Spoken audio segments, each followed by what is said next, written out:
Pagkatapos nga ng customer ko kanina, nakakita na naman ako ng doormat.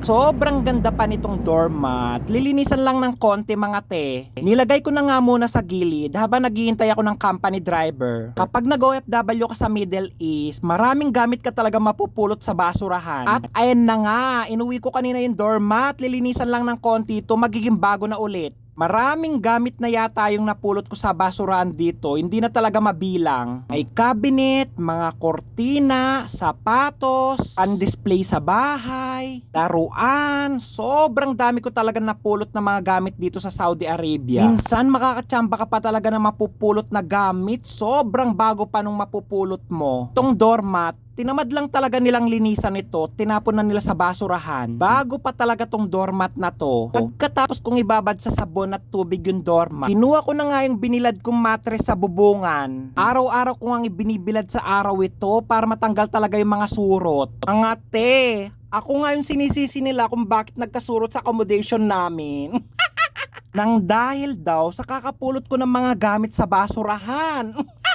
Yung ibang gamit ko daw na napupulot, may kasama talagang surot. Nabasa ko nga sa comment section na bumili na daw ako ng bagong mattress. Munta ako kanina sa bilian ng mattress para bumili ng bago. Tinanong ko nga yung nagtitinda kung magkano yung presyo ng single na mattress. 120 real daw, kinumbert ko sa Philippine peso kagad. 1,700 mga te.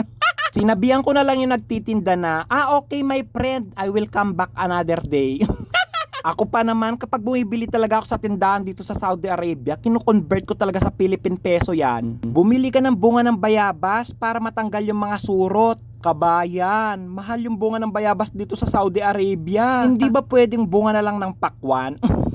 Pagkatapos kong i-vacuum cleaner, super ganda naman itong nabili kong bedsheet. Iiwasan na talagang pumasok yung mga surot sa loob ng mattress ko. Kasi itong nabili kong bedsheet, di-zipper siya mga te. Sobrang ganda nitong nabili kong bedsheet. Tinanong ko nga yung nagtitinda kung magkano yung presyo ng bedsheet. 20 real daw, sabi ko ang mahal. Sa kabila, 15 real lang sabi ko.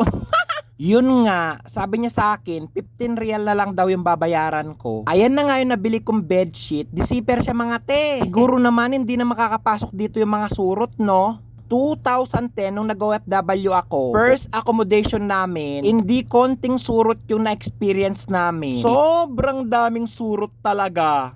Ang ginawa lang talaga namin, tinapon lang namin talaga yung mga mattress naming luma. Yun nga, nawala talaga yung mga surot sa accommodation namin. Mura pa talaga yung biliin kasi noon. Ngayon, sobrang mahal na talaga yung biliin. Manghihinayang ka na talaga sa bibilhin mong gamit. Kaya yung gawin mo na lang talaga, maglinis ka na lang talaga ng higaan mo araw-araw. Pagkatapos kong ilagay yung bedsheet, yan nga, ilalagay ko na naman yung bedsheet na isa. O diba, ang sosyal, wala na talaga matitirhan yung mga surot dyan. May bedsheet na nga sa ilalim na di-zipper, may bedsheet pa sa taas.